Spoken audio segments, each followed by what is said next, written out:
तर अर्थव्यवस्था हा विषय आणि टॉपिक बघितलं की पहिलं टेन्शन येतं ते योजनांचं.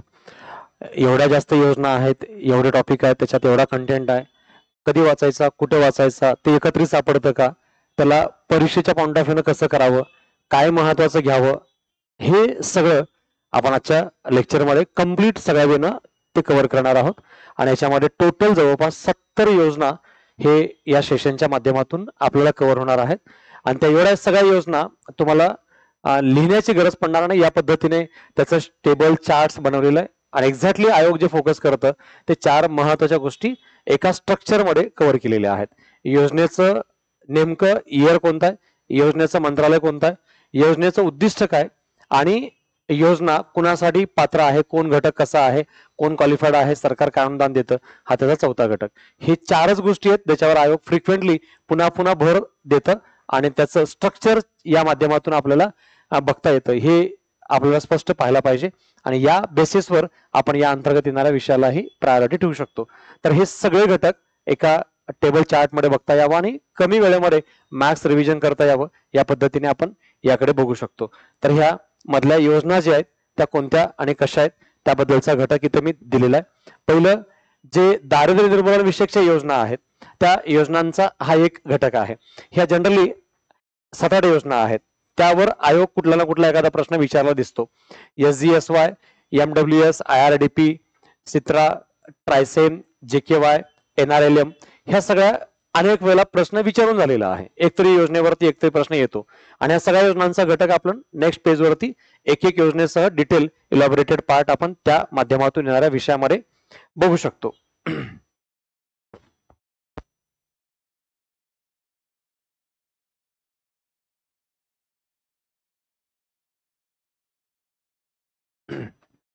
त्याच्यामध्ये पहिली योजना आहे IRDP, integrated rural development programme. Rural development आहे, ग्रामीण विकासासाठी. आणि आयोग हमखास एक योजना ग्रामीण विकास, महिला आणि वंचित घटक यांच्याबद्दल एखादा प्रश्न तरी विचारतोच. यातला एक पहिला पाठ. कधी सुरू झाली होती? 2 ऑक्टोबर 80 ला. दारिद्र्य रेषा पार करण्यासाठी ग्रामीण गरीब कुटुंबांना आर्थिक दृष्ट्या स्वावलंबी बनवणे हा उद्देश आहे. म्हणजे BPL, ग्रामीण गरीब, या माध्यमातून हे संबंधित BPLचा घटक दूर करणे हा त्याचा मेन ऑब्जेक्टिव्ह आहे. या गटामध्ये स्वयंरोजगाराचा विकास घडून आणण्याचा उद्देश आहे. BPL साठी आहे, ग्रामीण भागात आहे, स्वावलंबी बनवणे. स्वावलंबी कधी बनवता येईल? जेव्हा स्वयंरोजगार मिळेल, ते घडवणे हा उद्देश आहे. आणि त्यासोबत उत्पादनक्षम भांडवल पुरवठा करणे हा त्याचा मूलभूत उद्देश आहे. भांडवल द्या, पण कसं प्रोडक्टिव्ह पाहिजे, उत्पादनक्षम पद्धतीचं पाहिजे. या पद्धतीने याकडे खास लक्ष दिलेलं आहे. हे 4 कॅरेक्टर पाहिजेत लक्षात ठेवायला. दारिद्र्य, ग्रामीण, आर्थिक स्वावलंबन, स्वयंरोजगार घडवण्याच्या उद्देशानं. आणि उत्पादनक्षम भांडवलाचा पुरवठा म्हणजे प्रोडक्टिव्ह करा, म्हणजे पैसे द्या पण कुणासाठी, कोणत्या व्यवसायासाठी, त्या व्यवसायातून काय अचीव होईल या माध्यमातून त्याच्यावर काम करता येईल हा त्याचा भर असला पाहिजे. आणि वाटा कोण देतं? केंद्र आणि राज्य सरकार 50-50% दोघंही त्याच्याबद्दलचा वाटा विभाजन घेतात आहे. म्हणून जेव्हा IRDP बघू आपण तेव्हा त्याच्यातून नाव लक्षात काय आलं पाहिजे? Rural development. मग रुरल डेव्हलपमेंट मध्ये काय? 2 शब्द लक्षात ठेवायचे.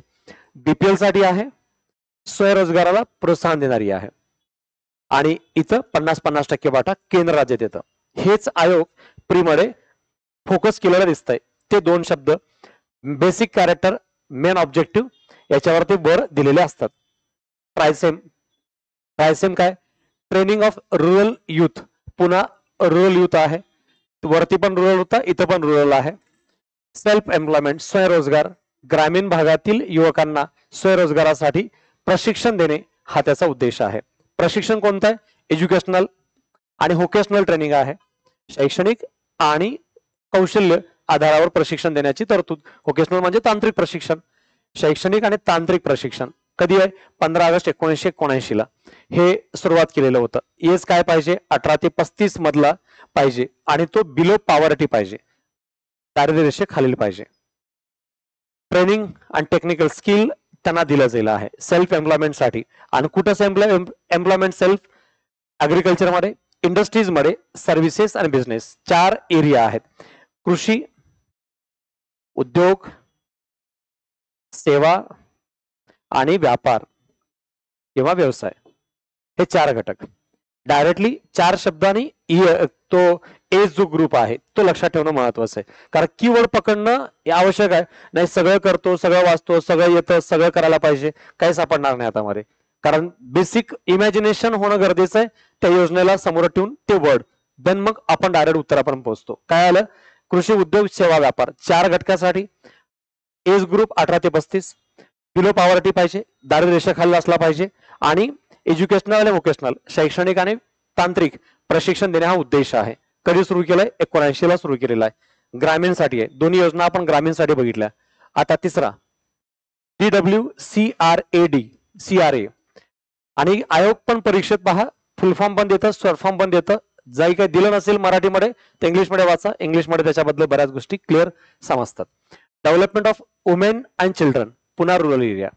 तिन्ही आपण योजना रुरलच्या बघितल्यात. यामध्ये आता महिलांसाठी आहे. महिलांसाठी काय आहे? स्किल आहे. IRDP जे आपण वरती प्रोग्राम बघितला त्या अंतर्गत इथं स्किल देण्याबद्दलचा घटक आहे.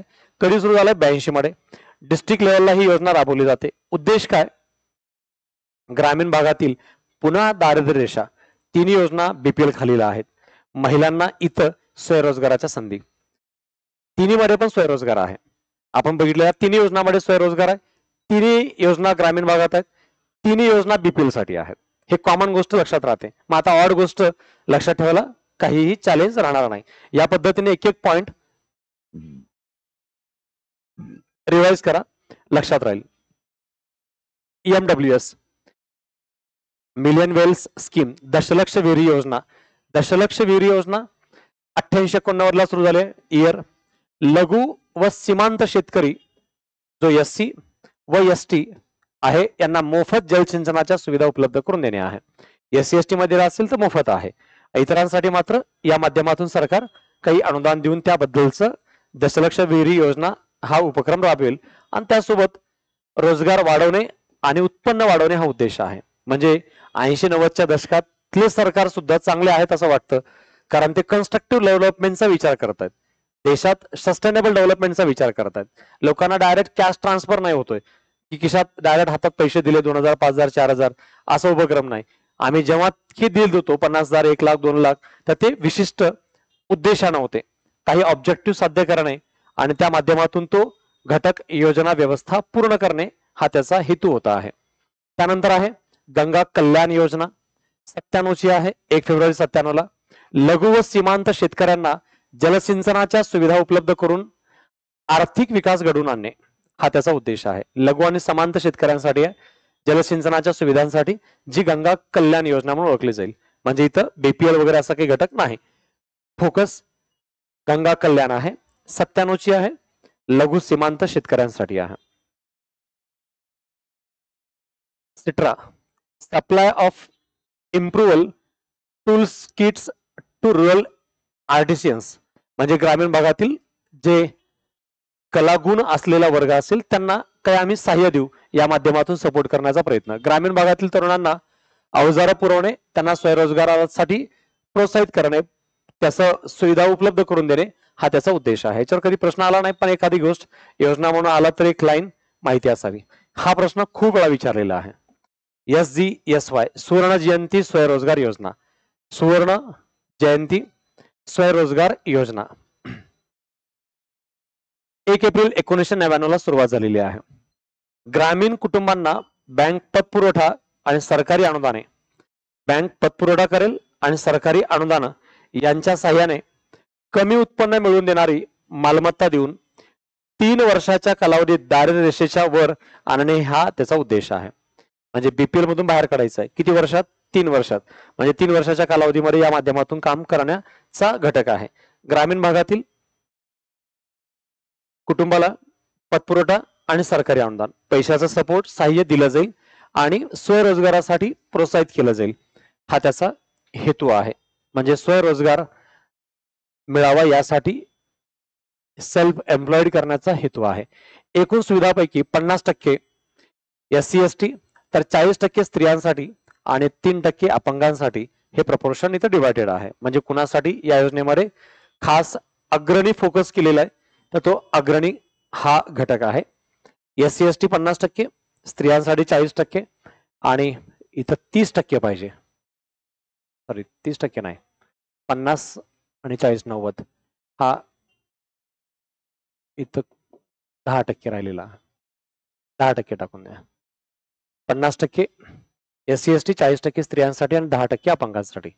या माध्यमातून हे फोकस राहील. कॅटेगराईज. प्रोफेसर राधाकृष्णन समितीनुसार पुनर्रचना करून नॅशनल रुरल लाईव्हलीहूड मिशन, जे आता आपण बघतो NRLM या नावाने जे उपक्रम आहे, आता ह्या उपक्रमामध्ये त्याचं परिवर्तन झालंय, रूपांतर झालेलं आहे. याप्रमाणे त्याची कार्यवाही सध्या चालू असलेला पार्ट बघायला मिळेल आहे. पण कोणाच्या समितीने केलेलं आहे हे लक्षात ठेवा. प्रोफेसर राधाकृष्णन समितीच्या सूचनेप्रमाणे याचं रूपांतर SGSY जे आहे त्याचं रूपांतर NRLM मध्ये केलेलं आहे. आता आहे दीनदयाळ उपाध्याय अंत्योदय योजना. दीनदयाळ उपाध्याय अंत्योदय योजना, राष्ट्रीय ग्रामीण आजीविका मिशन.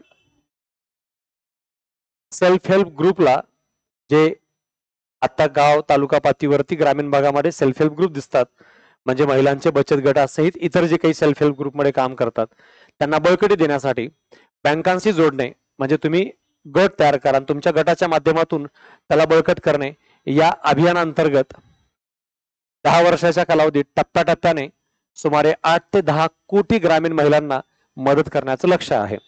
ऑब्जेक्टिव्ह आहे एवढं विकास करण्याच्या दृष्टिकोनातून सहाय्य करणे. महिला किसान सशक्तीकरण परियोजना ही योजना आता जे आपण पाहिलं दीनदयाळ उपाध्याय आणि NRLM या वरती जे घटक बघितला आपण, या अभियानाचा एक भाग आहे. महिला किसान सशक्तीकरण परियोजना सुद्धा याचा भाग आहे. DAY आणि NRLM याचा एक भाग आहे. यात सध्याच्या कृषी आधारित उपजीविकांचे बळकटीकरण करून महिलांना कृषी उत्पादकतेत सहभागी करून घेण्यास सुधारणा करणे आहे. म्हणजे या माध्यमातून DAY आणि NRLM योजना अंतर्गत महिला शेतकऱ्यांना प्राधान्य दिलं जातंय किंवा तसं प्रोत्साहन दिलं जातंय, त्यांना बळकटीकरणासाठी सहाय्य दिलं जाईल, हा प्रयत्न या माध्यमातून दिसतो. म्हणजे जे दीनदयाळ उपाध्याय योजना आहे तो आणि NRLM या दोन्ही माध्यमातूनच एकत्रित उपयोजन काय आहे हे आपल्याला या ठिकाणी लक्षात ठेवता येईल. DAY NRLM स्वर्ण जयंती शहरी रोजगार योजना 1 डिसेंबर 97, म्हणजे हा उपक्रम 97 चा आहे. स्वर्ण जयंती शहरी रोजगार योजना 97 मध्ये स्वातंत्र्याचे 50 वर्ष पूर्ण झाले म्हणून स्वर्ण जयंती असा उपक्रम आपण सुरू केलेला होता. वित्त पुरवठा सेंटर देईल 75, स्टेट देईल 25%. 75-25 जनरली स्टार्टला सेंटर घ्यायचं कधी पण, जरी काही क्लिअर लिहिलं नसलं तरी. सेंटर 75, स्टेट 25 देईल, या प्रपोर्शन मध्ये त्याचा वाटा लागू राहील. शहरी भागातील बेरोजगार, आता इथं आहे शहरी भागातील, आपण आतापर्यंतच्या सगळ्या योजनांमध्ये ग्रामीण भाग बघितला होता. शहरी भागातील बेरोजगार तसेच अर्ध बेरोजगार यांना स्वरोजगार तसेच मजुरी रोजगाराची तरतूद करणे. इथं फक्त स्वरोजगार नाही, मागच्या सगळ्या योजनांमध्ये आपण स्वरोजगार बघितला होता. इथं स्वरोजगारासोबत त्या संबंधितांना मजुरी देण्याचा हेतू पण आहे. लाभार्थ्यांची नोंद स्थानिक स्वराज्य संस्थामार्फत होईल. लोकल एरिया डेव्हलपमेंट मार्फत, म्हणजे तिथल्या पंचायत राजच्या माध्यमातून याची नोंद केली जाईल, हा घटक आहे. 2013 साली या योजनेची पुनर्रचना करून आपण NULM national urban livelihood mission Deendayal Upadhyaya, जे आपण वरती घटक बघितला, या माध्यमातून NULM असं त्याचं जे नाव दिलं होतं त्याच्याबद्दलचे परिवर्तित स्वरूप आहे.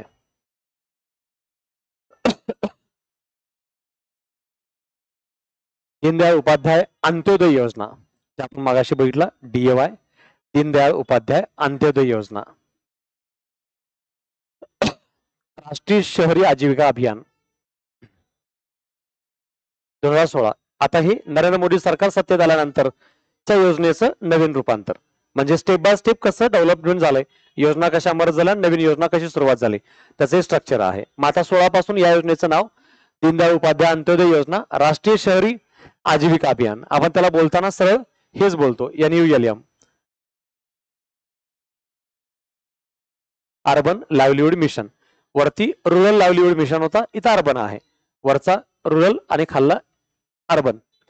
SSG ची बांधणी, सेल्फ हेल्प ग्रुपची बांधणी, शहरी गरिबांमध्ये स्वयंरोजगार, कुशल मजुरी, रोजगार उपलब्ध करून देणे हा या ठिकाणचा हेतू किंवा उद्देश आहे.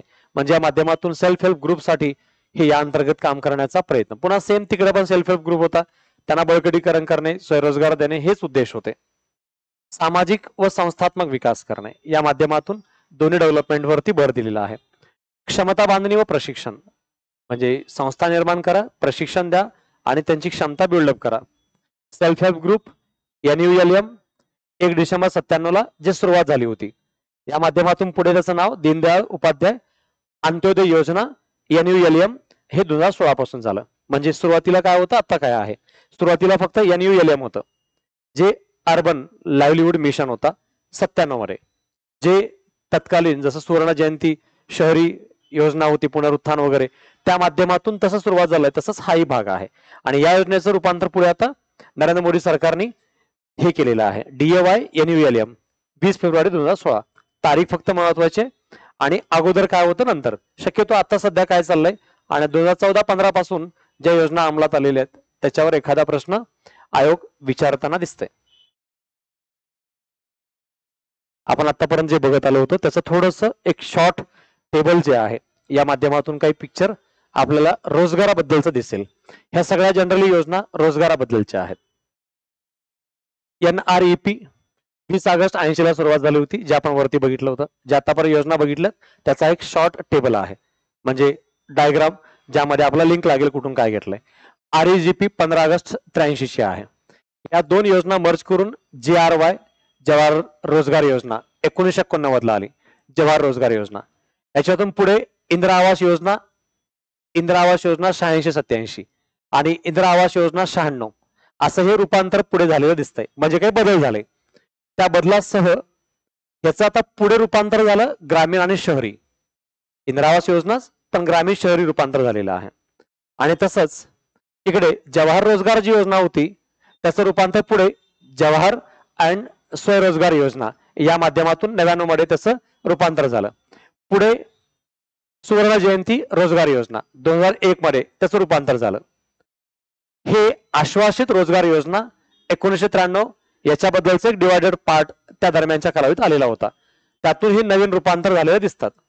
मग हे सगळे जे योजना आहेत ते आता पुढे रूपांतरित झालेत राष्ट्रीय ग्रामीण रोजगार हमी योजना 2006 मध्ये, ज्याला आपण महात्मा गांधी आता खाली म्हणतो. इथं Mahatma Gandhi national rural employment guarantee act आणि इथं हा NREGP असा होता. राष्ट्रीय ग्रामीण रोजगार हमी योजना NREGP असं होतं 2006 मध्ये मनमोहन सिंगच्या काळात, जे रोजगाराची गॅरंटी देणारी योजना सुरू झाली. त्याचं पुढे कायद्यात रूपांतर झालं. महात्मा गांधी राष्ट्रीय ग्रामीण रोजगार हमी योजना हे फक्त महात्मा गांधी या नावाने पुढे सुधारित रूपांतर केलेलं आहे, पण तीच योजना आहे, तोच उपक्रम आहे. पण इयर कोणत्या योजनेचा कोणता आहे, कधी कधी ऑप्शन मध्ये असं होईल की त्या योजनेमध्ये काय येतं काय आहे हे माहिती नव्हतं, फक्त योजनेचा इयर माहिती होता आणि त्या ऑप्शन वरून तुम्ही खाल्ले ऑप्शन चॉईस करू शकाल. म्हणजे कन्फ्युजन जरी असलं तरी एखादा ऑप्शन क्लिअर माहिती असेल तर उत्तरापर्यंत जाण्याचा पर्याय ऑलवेज उपलब्ध राहील. यावरून आता जे आपण योजना बघत होतो त्याच्या ग्रामीण रोजगाराबद्दलच्या योजनेच्या माध्यमातूनचा हा चार्ट जरी लक्षात ठेवला तरी मोर दॅन सफिशियंट होईल. याप्रमाणे त्याच्यावर फोकस करा. NREP national rural employment programme October 1980 ला सुरू झाला होता. ही योजना ग्रामीण भागात रोजगार पुरवणारी आणि गरिबी निर्मूलन करण्यावर आधारित ठेवलेली होती. काही आणखी घटक आहेत रुरल डेव्हलपमेंट पर्यंत.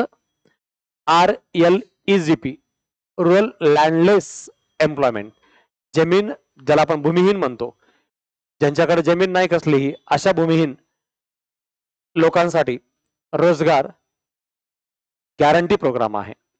मग भूमिहीन लोकांना रोजगार मिळवून देण्याची गॅरंटी देणारी योजना 83 मध्ये आलेली आहे. आणि आता या योजनेच्या पॉइंट ऑफ व्ह्यू 40 वर्ष 2023 मध्ये याला पूर्ण झालेले आहेत, म्हणून एखादा घटक आपण याच्यावर फोकस करू शकतो. ग्रामीण भागातील जमीन नसलेल्यांच्या रोजगाराच्या संधीमध्ये वाढ व सुधारणा करणे हा त्याचा उद्देश आहे. म्हणजे ज्या लोकांकडे जमीन नाही त्यांना या माध्यमातून रोजगाराची संधी द्यावी आणि त्यासोबत त्यांच्या रोजगाराच्या संधी वाढवा, जेणेकरून कामकाज काम या माध्यमातून त्याला प्रोत्साहन मिळेल, हा घटक आहे. जमीन विरहित कुटुंबासाठी 80 ते 100 दिवस रोजगार पुरवणे. म्हणजे आता आपण जे रोजगार गॅरंटी योजनेअंतर्गत 2006 पासून प्रोग्राम सुरू केलेत, त्याची सुरुवात पार्श्वभूमी ही 83 मधली आहे, जे तेव्हा 80 ते 100 दिवस रोजगार द्यायचा प्रयत्न होता.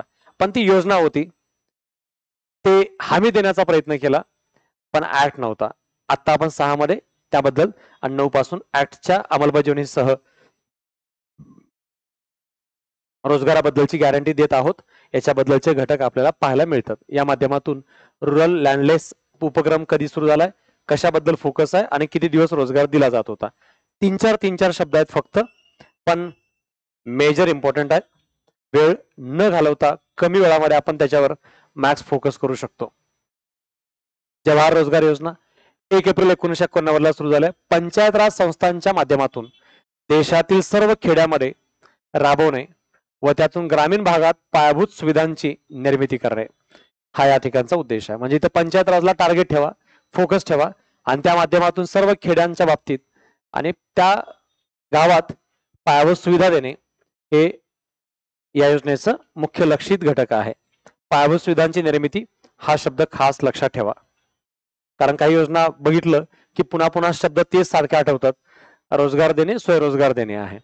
ग्रामीण गरिबी दूर करणे, बीपीएल मधल्या योजनांना, बीपीएल मधल्या लोकांना या माध्यमातून स्वावलंबी बनवणे, हे शब्द कॉमन दिसतात सगळ्या योजनेमध्ये आहे. मग तिथं काही असं फॅक्टर एलिमिनेट करायला ऑप्शन मिळाला तर या माध्यमातून त्याचा फायदा नक्कीच होईल. पण काही ठिकाणी डिफरंट असेल तर मग देन धोका होऊ शकतो. नेक्स्ट JGSY 1 एप्रिल 1999 सुरुवात झालेली आहे. जवाहर स्वयंरोजगार योजना या माध्यमातून ग्रामीण बेरोजगारांसाठी मजुरी रोजगाराची निर्मिती करणे, हा शब्द मजुरी आहे.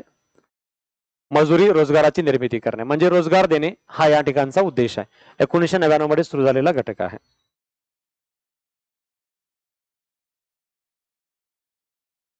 राष्ट्रीय ग्रामीण रोजगार हमी योजना, national rural employment programme NREP 2006 ला सुरू झालेला आहे. कायदा कधी आहे? सप्टेंबर 5 मध्ये. लास्ट इयरला आयोगाने अनेक तारखा पण विचारलेत, महिने पण विचारलेत आणि इयर पण टाकलंय आणि ते सगळं करेक्ट दिलेत आणि इयर आणि डेट मध्ये मात्र चुका करायला लावलेल्या आहेत. म्हणून मग काही वेळेला जिथं शक्य आहे तिथं तारखा इयर लक्षात ठेवलं बेटर राहील. 2 फेब्रुवारी 2006 ला 200 जिल्ह्यात प्रायोगिक तत्वावर ही सुरुवात झाली होती. ऑल इंडिया टू 100 डिस्ट्रिक्ट मध्ये एक प्रॅक्टिकल प्रयोग म्हणून आपण बघायला हरकत नाही, अशी सुरुवात केली.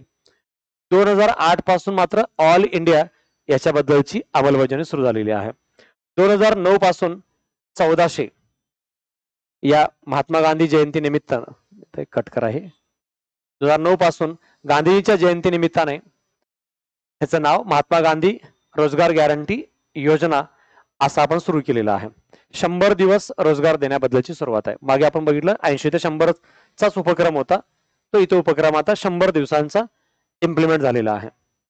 ग्रामपंचायती मार्फत जॉब कार्ड दिलं जाईल, म्हणजे तुम्हाला ऍज अ एम्प्लॉई प्रमाणे ट्रीट केलं जाईल. एक कार्ड दिला जाईल जो त्या गावामध्ये कामासाठी पात्र आहे असा घटक मानला जाईल आहे. घरापासून 5 किलोमीटरच्या आत रोजगार मिळाला पाहिजे हे अपेक्षित आहे. जिथं राहतोय तो व्यक्ती तिथून 5 किलोमीटरच्या आत, 5 किलोमीटर पेक्षा जास्त अंतरावर काम असेल तर त्यांना आपण अतिरिक्त सहाय्य देतो. तर 10% अतिरिक्त रोजगार द्यावा, म्हणजे पगार द्यावा. जेवढी मजुरी देतात त्यामध्ये 10% वाढ देण्यात यावी, हा उद्देश आहे.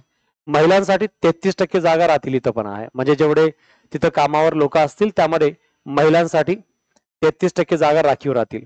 मजुरी 90% केंद्र देईल, 10% राज्य सरकार देईल, म्हणजेच 90-10 असं सेंटर स्टेटचं प्रपोर्शन राहील, 90-10. कृषी कामगारांचा ग्राहक किंमत निर्देशांकानुसार रोजगार ठरणार आहे. ग्राहक किंमत निर्देशांक कंझ्युमर प्राइस इंडेक्स यानुसार. आणि ऍग्रिकल्चर कामगार म्हणलंय म्हणून याला CPI-AL असं बोलतात. CPI-AL agriculture labour index J आपण काढतो, wholesale price index, consumer price index, तर यामध्ये कंझ्युमर प्राइस इंडेक्स मध्ये पण अजून इंडेक्स बरेच आहेत. कंझ्युमर प्राइस इंडेक्स राहील पण ऍग्रिकल्चर लेबरचा वापरला जाईल, कृषी कामगार. आणि याच्यामध्ये इंडस्ट्रियल लेबर पण येत असतो. Consumer price index, industrial labour म्हणजे तो शहरी जो कामगार असेल त्याच्यासाठी इंडस्ट्रियल लेबर IL वापरत असतो. याप्रमाणे ते आपण बघत असतो. प्रकल्पाची निवड अंमलबजावणी कोण करेल? ग्रामसभा. म्हणजे गावात कुठं असा प्रकल्प सुरू करायचा, म्हणजे काय करायचं नेमकं एक्झॅक्टली, तलाव बांधायचा, धरण बांधायचं, काय कशाबद्दलचे कार्यक्रम ठेवायचे, हे ग्रामसभेमध्ये ठरलं जाईल आणि लोकांना काम दिलं जाईल. हे या योजनेच्या मागचा मूलभूत हेतू आहे. नेक्स्ट, इंदिरा आवास योजना. इथं ऑलमोस्ट सगळ्या योजनांबद्दलचा डिटेल पार्ट बराच दिलेला आहे. म्हणजे या योजना फ्रिक्वेंटली आयोगाने विचारले पण आहेत, त्याच्यातला कंटेंट पण तेवढा डिटेलमध्ये येतो. पण बाकी आता ज्याच्या नंतर आपण शेवटी योजना घेतोय त्या योजनांमध्ये मात्र डायरेक्टली 2-2 लाईनमध्ये त्या योजनेचं मेन ऑथॉरिटिकल म्हणजे ऑथेंटिकल जे ऑब्जेक्टिव्ह आहे तेवढ्यावरती फोकस केला आहे आणि तेवढंच सफिशियंट आहे. जे बाकी अजून बघण्याची गरज पडणार नाही, कारण योजनेचं मुख्य लक्ष कशावर भर असतो आयोगाचा तेच तिथं कव्हर केलेलं आपण. इंदिरा आवास योजना 86-87 साली ग्रामीण भागातील लोकांसाठी ही योजना राबवली. योजनेचा समावेश 89 साली जवाहर रोजगार योजनेमध्ये केला. मात्र 96 पासून त्याला स्वतंत्र केलं आणखी, जे आपण मागच्या चार्ट मध्ये बघितलं, पुन्हा सेपरेट झाली. अनुसूचित जाती SC ST आणि मुक्त वेठबिगार म्हणजे जो संघटित कामगार नाही, अनऑर्गनाइज्ड एम्प्लॉई आहे, नॉन रजिस्टर्ड आहे, त्याला आपण मुक्त वेठबिगार असं म्हणतो. या गटातील BPL जे कोणी असतील त्या ग्रामीण कुटुंबांना घर बांधण्यासाठी किंवा घर सुधारण्यासाठी वित्तीय सहाय्य, एकतर नवीन घर बांधा किंवा चालू असलेल्या घराला रिनोव्हेट करा, याबद्दलचा पाठ हा या अंतर्गत लागू राहील. माजी सैनिक, शारीरिक व मानसिक विकलांग, BPL खालील अल्पसंख्याक यांना पण या माध्यमातून लाभ दिला जाईल. कोण कोण पात्र आहे या योजनेसाठी आयोगाने प्रश्न विचारलेला आहे. आणि मेन्सला तर इंदिरा आवास योजना खूप वेळा विचारलेली आहे. वित्त पुरवठा पुन्हा 90-10, जे आपण मगाशी पण बघितलं 90-10 आहे. एकाच ठिकाणी आपल्याला पाहायला मिळालं 75-25, बाकी ऑलमोस्ट सगळ्या ठिकाणी 90-10 च प्रपोर्शन आहे. लाभार्थी महिला असते, स्त्री पुरुष अपवाद परिस्थितीमध्ये या माध्यमातून काही घटक इतरही लागू होऊ शकतात. म्हणजे इथं इंदिरा आवास योजनेअंतर्गत घराचा लाभ फक्त घरातील पुरुष व्यक्तीच्या नावानेच दिला जातो असं नाही. आईच्या नावाने पण घर घेता येईल किंवा आईच्या नावाने पण घर राहू शकतं. जनरली आपण सगळी मालमत्ता संपत्ती वडिलांच्या नावाने करताना पाहतो, तर इथं असं काही बंधन नाही. 1 एप्रिल 2016 साली आपण याला रूपांतरित केलेलं आहे PMAY, प्रधानमंत्री आवास योजना. यामध्ये आता याचा बदल झालेला आहे. आता जी रूपांतरित योजना सुरुवात आहे या माध्यमातून. अजून एक लॉजिक सांगतोय, जनरली ज्या योजनेचं नाव प्रधानमंत्री आहे ना, त्या सगळ्या योजना BJPच्या काळातल्या आहेत शक्यतो, कारण BJPच्या काळात शक्यतो कोणा व्यक्तीचं नाव ठेवलेलं नाही आहे. काँग्रेसच्या काळात योजना कुणा ना कुणा व्यक्तीच्या नावाने आहेत, म्हणजे पंडित नेहरू, इंदिरा गांधी, राजीव गांधी यांच्या नावाने आहेत. मग तिथं जर काही फेकायची वेळ आली तर थोडस इयर मध्ये कन्फ्युजन असेल. आणि योजनेचं नाव प्रधानमंत्री आहे, मग योजनेचे इयर जे खाली दिलेत त्याच्यावरून लॉजिक लावता येतो की ही योजना शक्यतो BJPच्या काळातलीच आहे. मग ती 99 ते 4 मधली असावी किंवा मग 14 ते नंतरची असावी. 14 नंतरची असेल तर लक्षात येतं कुठला इयर लॉजिकली, म्हणजे अंदाज जरी बांधला तर फेकला तर इलिमिनेट करून उत्तर सापडतंय. पण जर 2007, 8, 9 मध्ये वगैरे आले असेल किंवा कधी 92, 97 किंवा संबंधित 87, 85 आले असेल तर मग तेव्हा त्या योजनेची नावं प्रधानमंत्री सापडणार नाही शक्यतो. अपवाद एखादा राहू शकतो, पण कधी वाटलंच डोळे बंद करून फेकायचंय तर तिथं असं फेकण्याच्या ऐवजी आता मी बोललो त्याप्रमाणे फेका, की या काळानुसार कोणतं सरकार असेल मग तिथं नाव कोणत्या योजनेचं असेल, मग त्याच्यावरून 4 इयर असतील कुठले तर कोणती 2 बाजूला सरून एकावर मार्क केलात तर 50% आन्सर बरोबर येण्याचे चान्सेस 50% आहेत. मग याप्रमाणे आपण याच्यावर भर देऊ शकतो की एक्झॅक्टली आपल्याला आन्सर्स हे ज्या ठिकाणी जे पाहिजेत ते जरी एक्झॅक्टली मिळवता येत नसले तर आपल्याला अंदाज बांधून सुद्धा करेक्ट आन्सर घेता आले पाहिजे. सगळी उत्तरं फक्त अभ्यास करूनच येतील असं नाही. काही योजनांच्या बाबतीमध्ये आपल्याला लॉजिक पण पाहिजे.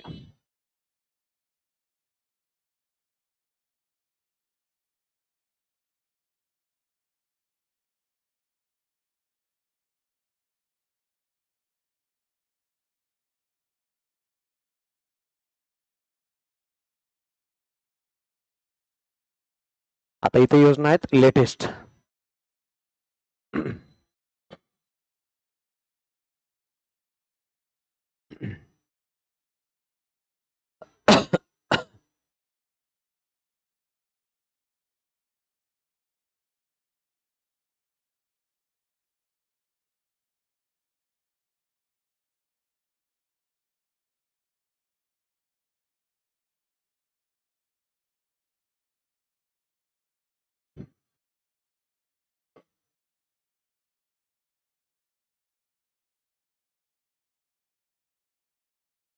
तर केंद्र सरकारच्या प्रमुख योजनांवर आयोग नेहमी भर देताना दिसतंय. राज्यातल्या योजना खूप रिअल टाइमला आलेल्या आहेत. जर योजनेवरचे 3 प्रश्न आले तर एखादा प्रश्न चुकून येतो स्टेटमधल्या योजना. शक्यतो मॅक्स योजना केंद्र सरकारच्या कव्हर करतो. मग यामध्ये आपण केंद्राच्याही साइड बाय साइड तेवढ्याच काही राज्याच्या योजनावरही भर दिलेला आहे. आणि या योजनांमध्ये आपण ऑलमोस्ट 50 ते 55 जवळपास 60 योजनांचा पाठ कव्हर केलेला आहे. 60-61 योजना यामध्ये येतील. योजना, योजनेचं इयर, योजना कोणत्या मंत्रालयाद्वारे चालवली जाते आणि योजनेचं काय नेमकं एक्झॅक्टली फोकस आहे, प्रायोरिटी आहे, कशावर काय भर दिलेला आहे, ह्या सगळ्यांचा भाग आपल्याला या माध्यमातून पाहता येतो. आणि अगदी कमी वेळामध्ये आणि मॅक्स फोकस ठेवून आपण लक्षात ठेवू शकतो असा पाठ या योजनांचा घटक आपल्याला कव्हर करता येईल. सगळे मॅक्झिमम योजना मी प्रायोरिटी ठेवलेत 2014 नंतरच्या कालावधीपासून आता 2024 पर्यंत 10 वर्षात ज्या सरकारच्या मुख्य योजना आलेल्या आहेत त्या सगळ्यांबद्दल इथे प्रायोरिटी दिसते. त्यामुळे शक्यतो अजून कोणती योजना मिसिंग राहिली आहे आणि आपण करायला पाहिजे असं दिसणार नाही. अशा सेक्शन बद्दल एक घटकाच्या माध्यमातून आपण पाहू. अग्निपथ योजना 2022 मध्ये सुरू झाली होती. संरक्षण मंत्रालयाअंतर्गत कशाबद्दलचा घटक आहे, यामध्ये काय कशाला प्रायोरिटी दिली जाते.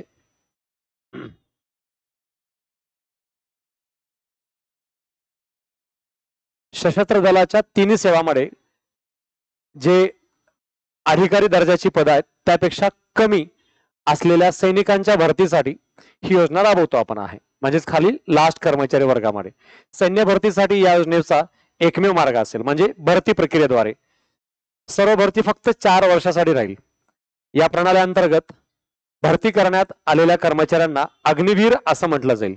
नवीन लष्करी दर्जाचे हे घटक असतील. आपण बघतो याबद्दल बराच विरोध झाला होता. आता अजून काही बदल करण्याबद्दलची मागणी केली जात होती.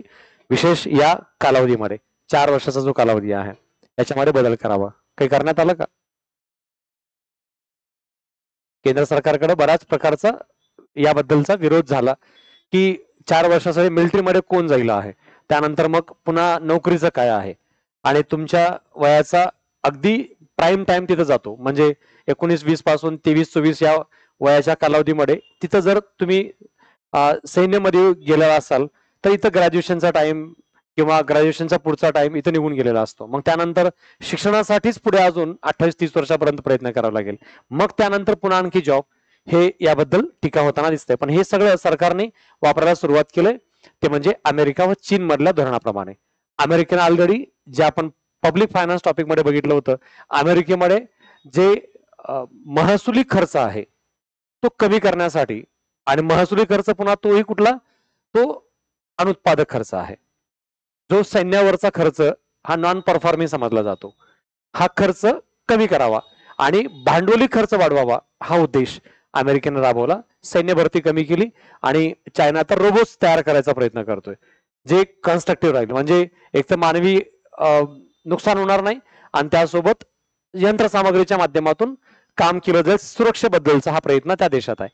पण तिथं ह्या ऑलरेडी अशा योजना फेल गेलेल्या आहेत कारण जनता याबद्दल नाराज आहे अमेरिकेमध्येही. म्हणून भारतामध्ये त्याला विरोध केला जात होता. पीएम पोषण शक्ती निर्माण अभियान या माध्यमातून प्रधानमंत्री सर्वसमावेशक पोषण योजना असंही त्याला ओळखलं जाईल. म्हणजे या दोन्ही नावानं ओळखलं जातं हे लक्षात ठेवा. 2021 मध्ये आली होती. आरोग्य शिक्षण विभागाअंतर्गत शालेय मुलांना मोफत जेवण देण्यासाठी जे 95 मध्ये मध्यान्ह भोजन योजना होती, मध्य भोजन योजना, त्याची सुधारित आवृत्ती 2018 मध्ये पोषण अभियान सुरू करण्यात याबद्दलचा घटक वापरला आणि त्याचं नाव आता 21 मध्ये हे पीएम पोषण शक्ती असं करण्यात आलेलं आहे. मग या माध्यमातून अन्न मोफत जे शालेय विद्यार्थी आहेत त्यांच्याबद्दल ही योजना राबवली जाते.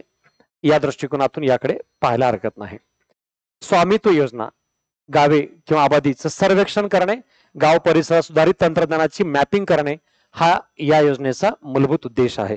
हा प्रश्न आता लास्ट इयरला प्रश्न विचारलेला आहे. स्वामित्व असं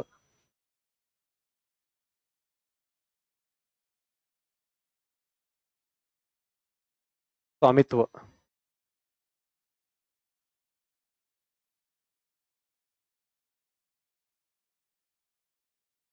असाच फुल फॉर्म टाकलेला आहे आणि त्याचा फुल फॉर्म विचारलेला आहे.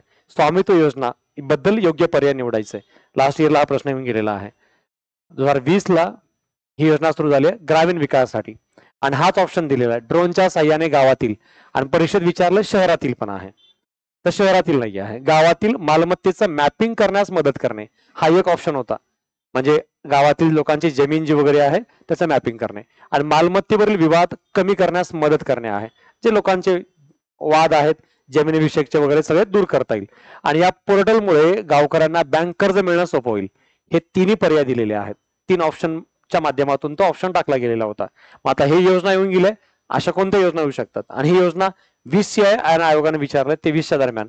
तर मग देन याच्यावरून अंदाज येतो की 3-4 वर्षात मागच्या कोणत्याही योजना ते कव्हर करतात, तिथं आपण पोहोचलं पाहिजे.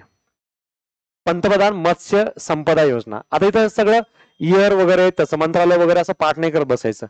जेव्हा एक कधी दिवसातून 10-15 मिनिटं बघाल तेव्हा तेव्हा 1-2 योजना घ्यायच्या. म्हणजे दिवसातून 4-5 वेळेला ही सीट बघायची आणि सकाळी बघितलं एकच पेज हे नंबर 3, 4, 5च्या योजना बघितल्या, इयर बघितलं आणि पुढचं वाचलं. मग देन ब्रेक घेतला, इकडे तिकडे फिरलो, तेव्हा फक्त आठवायचं की आज कोणत्या 3 योजना वाचल्या आणि त्याचं काय ऑब्जेक्टिव्ह आहे. मग संध्याकाळी पुन्हा हे सगळं बार रिवाइज करायचं. असं 2-3 पेजेस 2-2 तासाच्या ब्रेक नंतर बघत राहिलात आणि आवड म्हणून बघितले मी काय आहे. हे स्वामित्व होतं. स्वामित्व म्हणजे माझं, माझी मालकी जमिनीची, माझ्या जमिनीबद्दलचा हक्क. स्वामित्व हे ग्रामीण बद्दलचं आहे. ग्रामीण भागात गावामध्ये आमच्या जमिनीच्या आमच्या भावासोबत भांडण आहेत, त्या भांडणाबद्दलचा प्रॉब्लेम सॉल्व्ह होईल या स्वामित्वाच्या पोर्टलच्या माध्यमातून. आणि माझी जमीन माझ्याकडे असल्यामुळे बँक मला सहज कर्ज देईल. जर आमची जमीन भांडणात असेल तर त्यांची बँक आम्हाला कर्ज कशाला देईल, कर्ज घेण्यास मदत होईल आणि प्रॉब्लेम सॉल्व्ह होतील आणि या माध्यमातून मॅपिंग करणं सोपं जाईल. असं इमॅजिनेशन प्रॅक्टिकल केलं तर हे पाठच करावं लागणार नाही. आता इथं नावच आहे पंतप्रधान मत्स्य संपदा योजना. मत्स्य व्यवसाय मंत्रालयाअंतर्गत 2020 ला सुरू झालेला आहे. मत्स्य व्यवसाय क्षेत्रातील शेतकऱ्यांना देशव्यापी कल्याणकारी. आता ते काही वाचायचंच नाही, कारण पुढे काही असं नेमकं वेगळं अर्थ ऑब्जेक्टिव्ह सांगितलंच नाही, लक्षात ठेवायची गरज नाही. कोणत्या वर्षी सुरू झाली, योजना काय आहे, मत्स्य संसाधन योजना असंही म्हटलं जातं. पीएम किसान सन्मान निधी आता जे आपण पाहतो 2019च्या निवडणुकीच्या अगोदर केंद्राने ही घोषित केली. पीएम किसान किंवा पीएम शेतकरी योजना या माध्यमातूनचा घटक आहे. शेती म्हणजे कृषी मंत्रालयाअंतर्गत थेट लाभ शेतकऱ्यांना प्रतिवर्ष 6,000 रुपये याप्रमाणे मिळतो. म्हणजे 4 महिन्याला 2,000 रुपये या अंतर्गत प्राप्त होतात.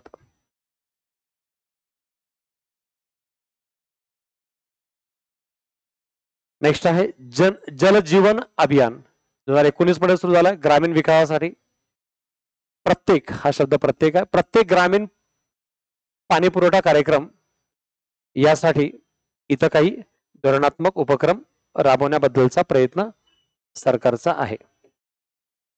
1972 मध्ये सुरू झाला होता.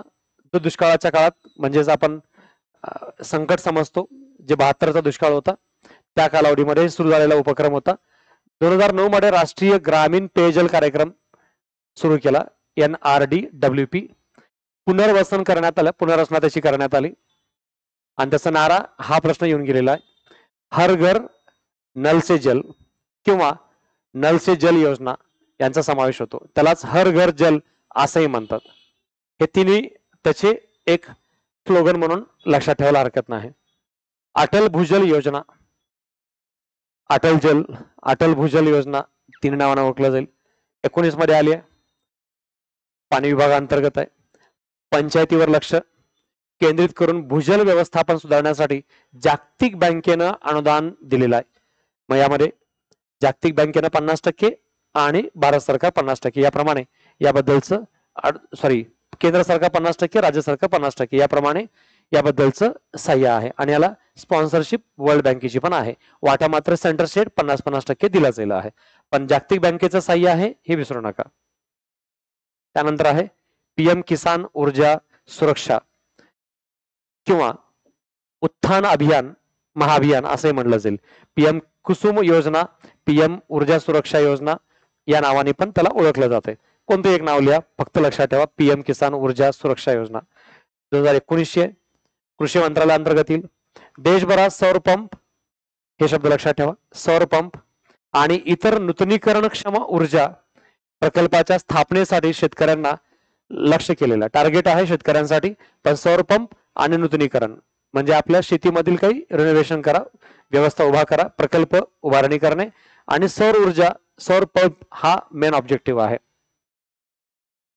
पॅरिस कराराच्या दिशेने अक्षय ऊर्जा म्हणजेच सस्टेनेबल डेव्हलपमेंट, जे आपण म्हणतो ना की आपल्याकडं आता कार्बन इमिशनचं प्रमाण वाढत चाललेलं आहे, तर कार्बन इमिशनचं प्रमाण कमी करता येईल या उद्देशानं आपण अशा ऊर्जेकडे जातोय जी ऊर्जा संपणार नाही, अक्षय न संपणारी ऊर्जा तयार करण्याच्या उद्देशानं, म्हणजे जी एकमेव ऊर्जा आहे सौर पंप, या माध्यमातून आपण उपक्रम राबवणे आहे. आता सध्या तेलंगणा, आंध्रामध्ये अशा उपक्रमाला स्टेट गव्हर्नमेंट बरीच सबसिडी देताना दिसते.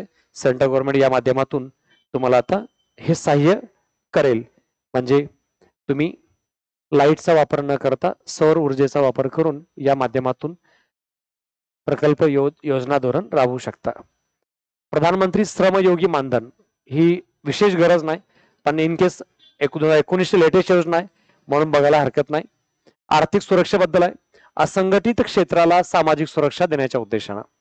आपण वरती शेतकऱ्यांसाठी दिलं, आता इथं असंघटित घटकातील जे मजूर वर्ग आहे त्यांच्यासाठी सहाय्य करण्याच्या उद्देशानं. आणि ऐच्छिक योगदान 60 नंतर मासिक पेन्शन थेट लाभ हस्तांतराद्वारे, म्हणजे वय वर्ष 60 पूर्ण झाला असेल तर महिन्याला पेन्शन मिळेल.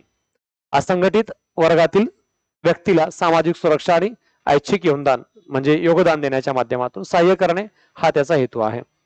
LIC आणि CSC यांच्याद्वारे लागू केलेला आहे, म्हणजे सेंट्रल गव्हर्नमेंटच्या मिनिस्ट्रीज आणि LIC यांच्या संयुक्त विद्यमानाने यासाठी सहाय्य देणे हा त्याचा हेतू आहे. लक्षात काय ठेवायचं, फक्त 2 घटक, असंघटित क्षेत्राला आहे सामाजिक सुरक्षा आणि ऐच्छिक योगदान देण्याच्या माध्यमातूनचा उपक्रम आहे. आणि मंथली पेन्शन मिळेल 60 वर्ष वय पूर्ण झाल्यानंतर. प्रधानमंत्री श्रमयोगी नाव, हे श्रमयोगी लक्षात ठेवा, म्हणजे असंघटित वर्गातील श्रमिकांसाठी ही योजना दिली जाईल हा त्याचा प्रायोरिटी हेतू असलेला आहे.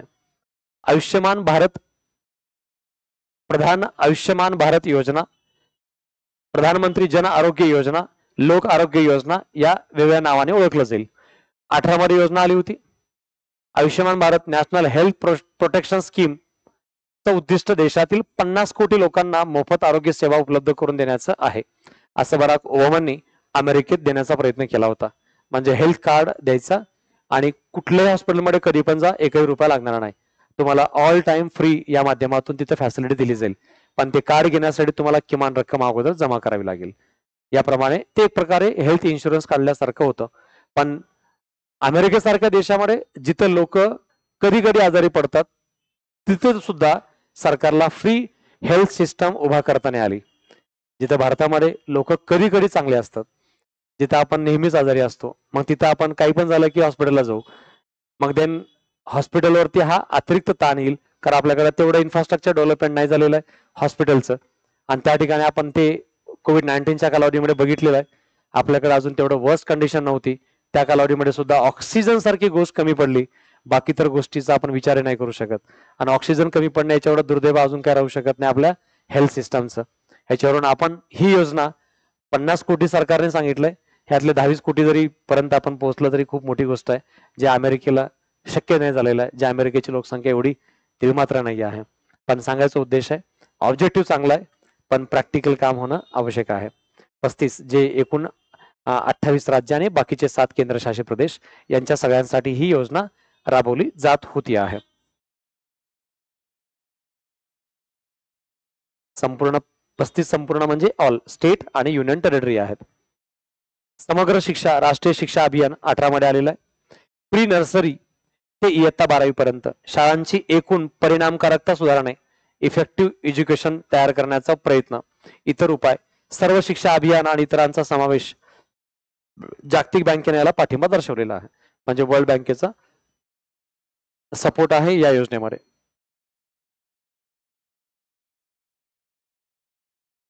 पीएम जन विकास कार्यक्रम, पीएम जन विकास कार्यक्रम 18 2008 मध्ये बहुक्षेत्रीय विकास कार्यक्रम जो होता, जो सुरू झालेला होता, त्याचं परिवर्तनीय रूप आहे त्यानंतरच्या योजनेमध्ये. गरज नाही योजना ती वाचून नाही तरी चालेल, म्हणजे लेस इम्पॉर्टंट आहे. वरच्या सगळ्या योजना आतापर्यंत जे बघितल्यात जवळपास 11 योजना, त्या मात्र एकही सोडण्यासारखी नाही. शक्यतो त्या सगळ्या योजना एक वेळेस पूर्ण प्रॉपर लक्ष ठेवा. राष्ट्रीय ग्राम स्वराज्य अभियान 18 मध्ये आलेलं आहे. पंचायत राज संस्थांना बळकट करणे आणि शाश्वत विकासाचं उद्दिष्ट सस्टेनेबल डेव्हलपमेंट गोल याला पाठिंबा देण्याचा उपक्रम आहे. लक्षात ठेवा योजना. ग्राम स्वराज्य नावच स्वराज्य आहे. स्वराज्य म्हणल्यानंतर पंचायत राज आला पाहिजे आणि ते स्वावलंबी प्रगल्भ कधी होतील, एसडीजी चे गोल पूर्ण होतील तर आहे. खेलो इंडिया क्रीडा विकासासाठीचा कार्यक्रम होता, 17 मध्ये आलेला आहे. खेळ मंत्रालय अंतर्गत होता. पायाभूत सुविधा प्रायोजक, आज स्पोर्ट्सला प्रायोजकतेची गरज आहे, म्हणजे स्पॉन्सरशिपची. क्रिकेटला खूप स्पॉन्सरशिप मिळते, म्हणून क्रिकेटकडे लोक जास्तीत जास्त वळताना दिसतात. उत्कृष्टता खेलो इंडिया, युनिव्हर्सिटी गेम्स, हिवाळी गेम्स यासारख्या माध्यमातून याच्याबद्दलचं उपक्रम अधिक वाढवण्याचा प्रयत्न आहे. उपक्रम कधीचा आहे आणि कशावर भर दिलाय तेवढा फक्त फोकस करा. पीएम मातृत्व वंदना योजना आयोगाने विचारून झालंय, मदर केअर बद्दल आहे, 17 मध्ये आलेली आहे. 2010 मध्ये इंदिरा गांधी मातृत्व सहयोग योजना म्हणून ही योजना सुरू करण्यात आलेली होती. 2017 मध्ये त्याचं पुनर्निर्माण करण्यात आलं. गरोदर स्तनपान करणाऱ्या महिलांसाठी 6,000 रुपये या अंतर्गत सहाय्य दिलं जाईल, हा त्याचा हेतू आहे. म्हणून मातृत्व वंदना योजना अंतर्गत 2 फॅक्ट लक्षात ठेवा. 10 मध्ये काय होतं आणि 17 मध्ये याचं नवीन उपयोजन कशा प्रकारे लागू केलेलं आहे. पीएम उज्ज्वला योजना 16 मध्ये आलेली आहे. ऊर्जा, आरोग्य आणि गरिबी या विभागांतर्गत याबद्दलचं कार्य केलं जातंय. बीपीएल खालील कुटुंबातील महिलांना मोफत एलपीजी कनेक्शन देण्याचा उद्देश आहे. उज्ज्वला या नावातूनच पीएम च्या या ऑब्जेक्टिव्हिटीचा लक्षात येणारा उपक्रम घडतो, ते म्हणजे बीपीएल मध्ये महिलांना एलपीजी कनेक्शन. आणि आता जे महाराष्ट्र शासनाने घोषित केलेलं आहे, आम्ही सत्तेत आलो तर किती फ्री देणार आहेत एलपीजी गॅसचे कनेक्शन, 3 फ्री असतील, वर्षाला 3 फ्री असतील आहे. मग ग्रामीण भागातील कुटुंबाला वर्षाला लागतातच किती आहे, 4 किंवा 5. कारण साधारण 4-5 व्यक्ती घरात असतील तर ग्रामीण भागामध्ये गॅसचा वापर खूप कमी प्रमाणात होतो. त्यामुळे अवरेज 2 महिन्यापर्यंत एक गॅस ॲन अवरेज जातो, म्हणजे वर्षाला 5 ते 6 सफिशियंट असतात. 3 तर फ्री मिळणार आहेत.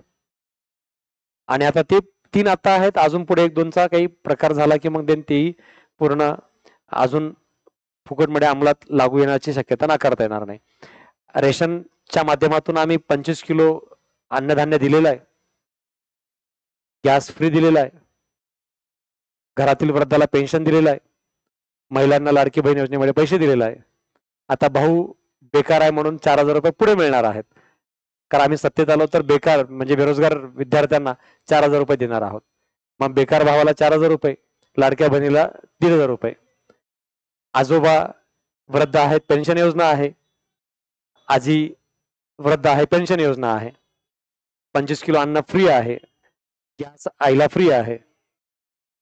मग आता घरी लागते कशाला काय आहे. आणि घरामध्ये लाईट बिल भरावं लागलं तर आम्ही आकडा टाकलेला असतो, त्यामुळे लाईट बिल भरावं लागत नाही. तिथे पण लाईट बिलचा भ्रष्टाचार केलेला आहे. आणि प्रवासाला गेलं तर हाफ तिकीट आहे. मग देन कुठेच काही पैसे लागणार नाही आहेत. म्हणजे काहीच काम न करता 4-5 व्यक्तीचं एक कुटुंब ग्रामीण भागामध्ये निवांतपणे वर्षभर घरात बसून खाऊ शकतो. अजून कोणत्या बऱ्याच काही योजना आवश्यकतात, आपण एवढ्या बघितल्यात. आता पुन्हा आपण बघतो दुष्काळ आलेला आहे, अतिवृष्टी झालेला आहे, पडीक झालेला आहे. याच्यातून 2-4 हजार रुपये 4-6 महिन्याला इकडून तिकडून येत राहतात आहे. हे ग्रामीण भागात 2-4 एकर जमीन असलेल्या अल्पभूधारक गरीब कुटुंबासाठी आहे. म्हणजे द्यायला नाही पाहिजे का? नाही, द्यायलाच पाहिजे आहे. पण ह्याचं आउटपुट काय आहे, हे सस्टेनेबल काय आहे? तुम्ही देणार का मरेपर्यंत असंच? मग मला देणार, माझ्या पुढची पिढी देणार का? नाही देणार आहे. देण्याची क्षमता राहणार नाही आहे. आता मिळतं ठीक आहे ना, पुढचं पुढे बघूयात आहे. असंच बोलत आपण 70 वर्ष घातलेली आहेत. त्यात काही परिवर्तन झालेलं नाही आहे. इमॅजिन करून चला 70 वर्षात जापान इस्रायल कुठे पोहोचलेले आहेत, आपल्या 110 पण नाही आहेत. पण सांगायचं ऑब्जेक्टिव्ह आहे की योजना सगळ्या चांगल्या आहेत, प्रोडक्टिव्ह पाहिजे, फ्रुटफुल पाहिजे, सस्टेनेबल असणं गरजेचं आहे. आपल्या घरचे सुद्धा 2,000 रुपये एकच वर्ष फुकट देतात, दुसऱ्या वर्षी काम करायला सांगतात आहे. मग घरचे असून ते कामाला लावतात, मग सरकार कसं काय फ्री देऊ शकतं आहे? हे सिंपल लॉजिक आहे. कारण घरच्याला का वाटत नाही तुम्ही बसून खायला पाहिजे म्हणून?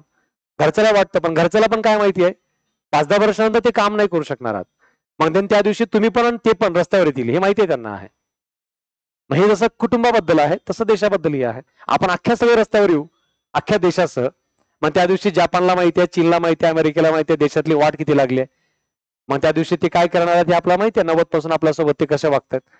सगळं नॉन डेव्हलपमेंटच्या योजनांच्या खाली आपण उपक्रम अधिकतम खर्चाचा राबवतो हे वास्तविक आहे.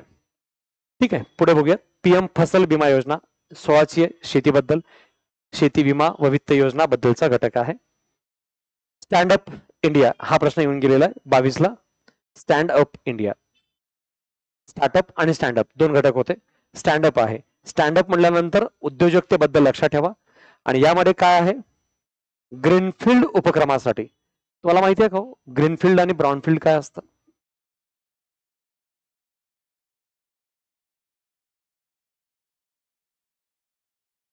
एखादा उपक्रम ग्रीनफील्ड आहे तर काय असतो आणि ब्राउनफील्ड काय असतो? तर लक्षात ठेवा, ग्रीनफील्ड म्हणजे पहिल्यांदा नव्याने सुरुवात झालेलं.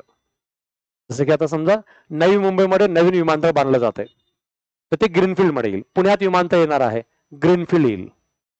पण ऑलरेडी मुंबईमध्ये समजा विमानतळ आहे आणि त्या विमानतळाचं रिनोव्हेशन करायचं आहे, ते ब्राउनफील्ड येईल. नावाप्रमाणेच अर्थ लक्षात येईल. जसं की स्मार्ट सिटीचा प्रोग्राम होता, स्मार्ट सिटी मिशन होतं. देशातले 100 शहर स्मार्ट सिटीच्या पद्धतीने डेव्हलपमेंट केलं जाणार होते. मग स्मार्ट सिटी उपक्रम काय होता? नवीन शहर उभा केलं जात होतं का? नाही, ब्राउनफील्ड आहे. म्हणजे पुणे शहर हे स्मार्ट सिटी मिशन मध्ये आहे. मग पुणे शहरामधले रस्ते, दिवाबत्ती, पाणी, स्वच्छता हे सगळं रिडेव्हलप केलं जाईल. मग यालाच आपण ब्राउनफील्ड म्हणतो. डागडुजी करणे घराची ब्राउनफील्ड, नवीन घर बांधणे ग्रीनफील्ड, हा सोपा अर्थ. मग या माध्यमातून हे काय होतं, ग्रीनफील्ड उपक्रमासाठी. स्टँडअप काय, तुम्ही नवीन उद्योग सुरू करत आहात असं समजलं जाईल. पण कुणासाठी? SC, ST आणि महिला उद्योजकांसाठी कर्ज आहे. लक्षात कसं ठेवायचं आता, स्टँड अप. आज आपल्या देशातील जो वर्ग उभा नाही राहू शकला अजूनही, तो म्हणजे कोणता? SC ST.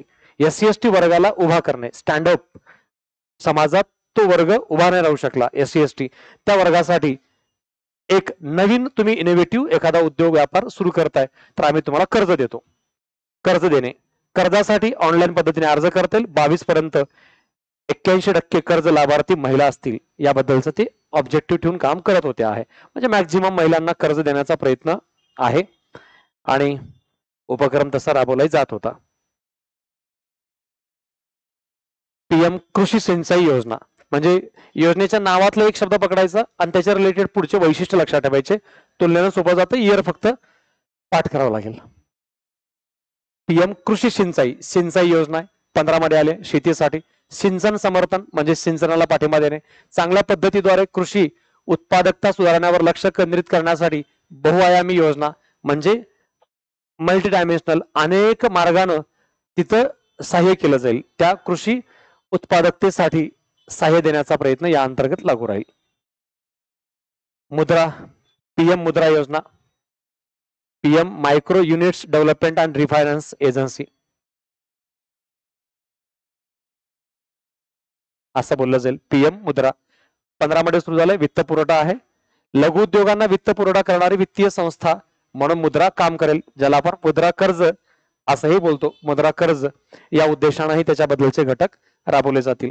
Smart city mission, smart city mission 15 मध्ये आलेला आहे. आता मी जे मगाशी बोललो, शहरी 100 शहरांचा पुनर्विकास, ग्रीनफील्ड विकास, म्हणजे या माध्यमातून त्या शहरात जे काही नवीन उपक्रम करायचा असेल, म्हणजे त्या शहरामध्ये आतापर्यंत नव्हतं असे काही छोटे मोठे घटकही तिथं तयार केले जातील, त्याला ग्रीनफील्ड म्हणलं जाईल. पण शहर पुन्हा नवीन उभा करणे नाही, तर तिथं शहराचा पुनर्विकास करणे हा त्याचा हेतू होता.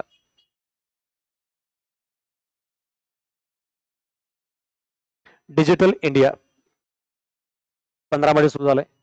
IT विभागाशी कनेक्टेड होता.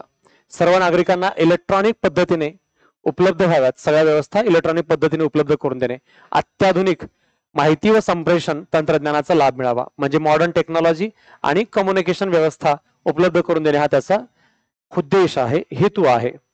जे स्मार्ट सिटी डिजिटल इंडिया माध्यमातूनचे उपक्रम राबवले जात होते. भारतात इलेक्ट्रिक आणि हायब्रिड वाहनांचा वेगवान अवलंब व्हावा, त्याचं उत्पादन वाढावं यासाठीचा उपक्रम आहे. 15 मध्ये आलेला आहे. वाहतूक इंधन सुरक्षेच्या दृष्टिकोनातून national electric mobility mission plan हा 2020 पासूनच्या धोरणाचा एक भाग बनवलेला आहे. एवढी विशेष महत्वाची योजना नाही, पण जस्ट माहिती म्हणून पहा. प्रधानमंत्री आवास योजना जे आपण मगाशी बोललो, PM आवास योजना कोणती आहे? ग्रामीण. कधी आली आहे? 15 मध्ये. गृहनिर्माण ग्रामीण भागामध्ये गृहनिर्माणाबद्दलचा ऑब्जेक्टिव्ह ठेवणारी आहे. मूळ 85 मध्ये आलेली होती. जे इंदिरा आवास योजनेचा एक घटक होता. ग्रामीण गरिबांना स्वतःचं घर बांधण्यासाठी आर्थिक सहाय्य प्रदान करणे. जे इंदिरा आवास योजनेमध्ये ग्रामीण गरिबांना आपलं घर बांधता येईल यासाठी सहाय्य दिलं जात होतं. यातून रोजगार मिळेल म्हणजे उत्पन्नही मिळेल, रोजगारही मिळेल हा प्रयत्न होता. UNDP आणि rural development, ministry of rural development आणि IIT दिल्लीच्या सहकार्यातून हा नमुना म्हणजे ड्राफ्ट तयार करण्यात आलेला आहे. आणि गृहनिर्माण डिझाईन प्रस्ताविका ही इथं लागू केलेली आहे. म्हणजे या योजनेमध्ये कोण कोण सहभागी आहे त्याचा घटक आहे. UNDP आहे, रुरल डेव्हलपमेंट आहे, IIT दिल्लीचं सहकार्य आहे, कारण यांच्या मागचं डिझाईन जे आहे ते त्यांनी तयार केलेलं आहे. म्हणजे आज महाराष्ट्रात घरं तुम्ही UP सारखी बांधू नाही शकत. महाराष्ट्राला घरं महाराष्ट्रासारखी पाहिजे आहे. आणि महाराष्ट्रामध्ये पण आपण पाहतो कोकणात घरं वेगळे आहेत, विदर्भात वेगळे आहेत, मराठवाड्यात वेगळे आहेत. तर ते प्रत्येक स्टेट मधलं आपलं आपलं कल्चर आहे, त्या कल्चर प्रमाणे घराची रचना असली पाहिजे याबद्दलचं डिझाईन आणि त्याचं आर्किटेक्ट सगळं IIT दिल्लीच्या माध्यमातून त्याला भर देण्याचा प्रयत्न केला होता. कोण कोण सहभागी आहे, काय केलं जातं, कोणत्या योजनेचा कसा भाग आहे हे या माध्यमातून आपल्याला लक्षात ठेवता आलं पाहिजे. प्रधानमंत्री आवास शहरी मगाशी पहिला ग्रामीण 15 मध्ये झालेला आहे. गृहनिर्माण शहरीमध्ये लोककेंद्रित शहरी योजना विकास याच्यावर भर द्या, चांगलं जीवन जगता यावं, आर्थिक वाढ व्हावी हा त्याचा उद्देश आहे. म्हणजेच शहरातील लोकांचं राहणीमान दर्जा उंचावणे मुख्य घटक. झोपडपट्टी मुक्त भारत ही कल्पना यामध्ये प्रामुख्याने भर दिली जाईल. मूलभूत नागरी पायाभूत सुविधा द्या, सामाजिक सुविधा द्या. पायाभूत सुविधा, सामाजिक सुविधा द्या, झोपडपट्टी मुक्त करा आणि किमान लिव्हिंग लाईफ उपलब्ध करून द्या शहरामध्ये, म्हणजे शहरात गृहनिर्माण करणे. वरची योजना ग्रामीण घर होती, इथं शहरी गृहनिर्माण करणे. योजना इयर 15चं लक्षात ठेवा. PM सुरक्षा विमा योजना 15ची आहे. PM सुरक्षा विमा योजना आहे. कशाबद्दल आहे? अपघात विमा योजना व्यक्तीसाठी आहे. दरवर्षी नूतनीकरण केलं जाऊ शकतं. म्हणजे या माध्यमातून विमा सुरक्षा बद्दलचे घटक या पद्धतीने याकडे आपण बघू शकतो. पंतप्रधान जीवन ज्योती विमा योजना 15ची आहे. विमा क्षेत्रातील आहे. व्यक्तीसाठी या जीवन विमा योजनेत दरवर्षी नूतनीकरण केलं जाईल. म्हणजे पुन्हा योजना आहे दरवर्षी त्याला रिन्युएट करून राबवली जाईल. सर्वांसाठी परवडणाऱ्या LED द्वारे चे घटक ज्याला आपण उज्ज्वला असं म्हणलं जाईल. उजाला अंतर्गत काय आहे? 2015 मध्ये उपक्रम सुरू झालाय. विद्युतीकरणाबद्दल बचत दिवा योजना बदललेली. ऊर्जा बचत कॉम्पॅक्ट फ्लोरेसेंट दिव्याची किंमत कमी करून या माध्यमातून ऊर्जा उत्सर्जन याबद्दलचा घटक राबवणे. थोडक्यात आता जे आपण इलेक्ट्रिसिटी वापरतो त्याच्याऐवजी तुम्ही फ्लोरेसेंट दिवे वापरा, म्हणजेच तुम्ही डिपेंडन्सी कमी कराल, ऊर्जेची बचत होईल. हा उद्देश उजाला या उपक्रमाअंतर्गतचा होता. विद्युतीकरणाबद्दलचा घटक आहे. PM कौशल्य विकास योजना 15 मधली आहे. कौशल्य विकास योजनामध्ये काय? तरुणांना रोजगारक्षम कौशल्याच्या विकासासाठी प्रोत्साहन देणे, रोजगारक्षम कौशल्य उपलब्ध करून देणे त्याचा हेतू आहे. पूर्वीच्या शिक्षणाची जी व्यवस्था होती त्या अंतर्गत संलग्न केंद्रावर प्रमाणपत्र प्रशिक्षण दिलं जाईल आणि आर्थिक बक्षिसे म्हणजे सहाय्य दिलं जाईल. म्हणजे तुम्हाला सर्टिफिकेट कोर्स प्रोव्हाइड केले जातील तुमच्या स्किलफुल डेव्हलपमेंटसाठी, ज्याद्वारे तुम्ही पुढे रोजगार घेण्यास पात्रही राहू शकता. म्हणून कौशल्य विकास योजना 15ची कौशल्य विकास उपक्रम विभागाअंतर्गत आहे. रोजगार कौशल्य डेव्हलपमेंटच्या माध्यमातून प्राधान्य देणे, हा या ठिकाणचा हेतू आहे. हेरिटेज सिटी डेव्हलपमेंट अँड ऑग्युमेंटेशन योजना म्हणजे या माध्यमातून त्याला शॉर्टकट मध्ये हृदय आपण असं बोलतो. काय आहे? 15 मधला नागरी विकासाबद्दलचा घटक आहे. हे एकच शब्द लक्षात ठेवा. देशाच्या समृद्ध सांस्कृतिक वारशाचं जतन करणे आणि पुनरुज्जीवन करणे. म्हणजे आपण शहराच्या विकासाच्या नावाखाली शहरातील जो वारसा आहे, विशेष इमारती आहेत, ऐतिहासिक वास्तू आहेत, ह्याचं आपण खूप नुकसान करतोय. ते हेरिटेज डेव्हलपमेंट प्रोटेक्टेड झालं पाहिजे, हा त्याचा हेतू आहे. सुकन्या समृद्धी योजना, मुलगी समृद्धी योजना असं म्हटलं जाईल, 15 मध्ये आली.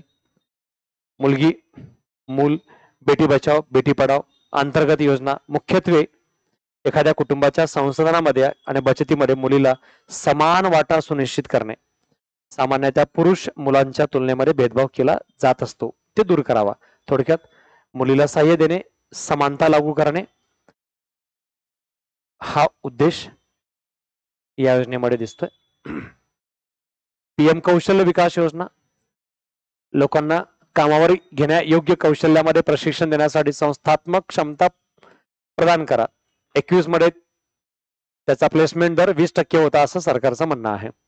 पीएम कौशल्य विकास योजनेच्या अंतर्गत 2015 मध्ये सुरू झालेला उपक्रम आहे. भारतीय जन औषधी केंद्र 15 मध्ये सुरू झालेत. जेनेरिक औषधं दिली जातात. फार्मास्युटिकल्स विभागामार्फत ही योजना सुरू करण्यात आलेली आहे, ज्यात तिला परवडणाऱ्या किमतीत दर्जेदार औषध, हा त्याचा ऑब्जेक्टिव्ह आहे, जे आता प्रत्येक शहरामध्ये हे जन औषधी आपल्याला पाहायला मिळतात. दीनदयाळ अंत्योदय योजना, प्रश्न विचारून झाला आयोगाने. कौशल्य विकास 11 मध्ये आजीविका, राष्ट्रीय ग्रामीण आजीविका अभियान NRLM जो होता ते सुरू केलेला होता. त्यामध्ये गरिबातील लक्ष गटाची उत्पन्न निर्मिती क्षमता वाढवण्यासाठीचा स्वयंरोजगार कार्यक्रम, म्हणजे जो ग्रामीण गरीब घटक आहे त्यांची लक्षित ऑब्जेक्टिव्हिटी क्षमता डेव्हलप करणे, स्वयंरोजगारासाठी त्याला तयार करणे हा उद्देश होता. ही योजना स्वर्ण जयंती ग्राम स्वयंरोजगार योजना नावाच्या अंतर्गत तेव्हा सुरू झालेली होती. दुसऱ्या योजनेमध्ये त्याला विलीन करण्यात आलं त्यानंतर आहे. आता आपण त्याला दीनदयाळ अंत्योदय योजना या माध्यमातून याच्याकडे बघतो. त्याला आता योजनेमध्ये विलीनीकरण केलेलं आहे आता नवीन उपक्रमांतर्गत. तेव्हा स्वर्ण जयंती रोजगार योजनेअंतर्गत त्याचा समावेश होता. राष्ट्रीय करिअर सेवा, गरज नाही याची. दीनदयाळ उपाध्याय ग्रामज्योती योजना, ग्रामीण विद्युतीकरण,